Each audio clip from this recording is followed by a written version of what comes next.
La France, pays le plus riche au monde, pas en termes de PIB évidemment, mais en termes de richesse collective, la culture, la gastronomie, l'histoire, les sciences, la littérature, ces grands hommes et femmes qui ont fait de la France ce qu'elle est. C'est ce que nous rappelle Benoît Sima dans son livre « L'Atlas des richesses insoupçonnées de la France » aux éditions Les Arènes. Bonsoir. Bonsoir.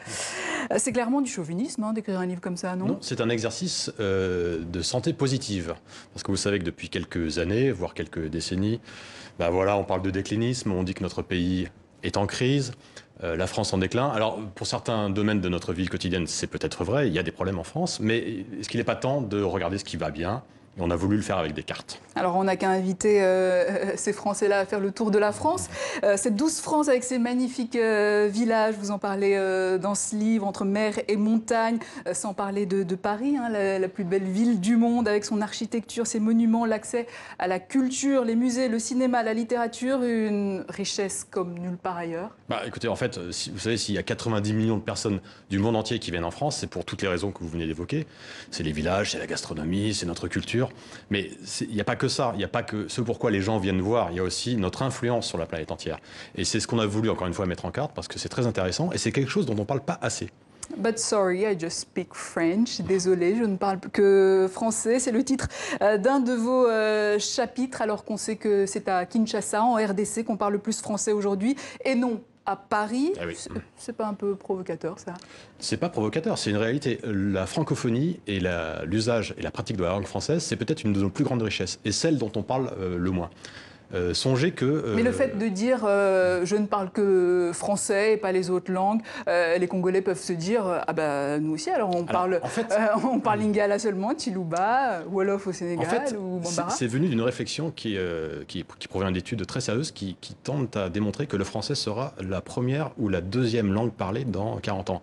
Donc c'est quand même extraordinaire. C'est une richesse d'aujourd'hui plutôt insoupçonnée, pour reprendre le titre de l'Atlas. Et en fait, on va s'apercevoir que dans le futur, ça va être une vraie carte à jouer, à la fois économique et politique. Merci à l'Afrique, donc. Bien sûr, merci à l'Afrique, parce que la croissance de la pratique du français sera due essentiellement à l'Afrique, mais pas que, puisqu'il y a des pays comme par exemple les États-Unis, puisqu'on parle beaucoup des États-Unis en ce moment, où la pratique du français progresse dans de nombreux comtés. Les forces armées françaises, 5e au monde en termes de puissance, après les États-Unis, justement, la Russie, la Chine et l'Inde. Faire cocorico alors qu'on connaît les dégâts que peut faire une guerre, le nucléaire. Évidemment, c'est un peu provocateur, mais si on a décidé de réunir dans 200 pages de cartes et de textes tous les domaines dans lesquels la France se distingue et exerce une influence, ça comprend aussi l'économie.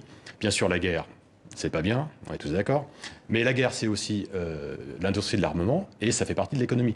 Alors on peut trouver ça scandaleux, mais c'est une réalité, et il y a des indicateurs très sérieux qui tentent à prouver aujourd'hui que l'armée française, en tant qu'armée, est une des plus performantes au monde. Et ça, c'est aussi quelque chose qu'on ne soupçonne pas quand on examine le problème et quand on regarde ce problème. Le French Lover, la France, capitale européenne de l'infidélité.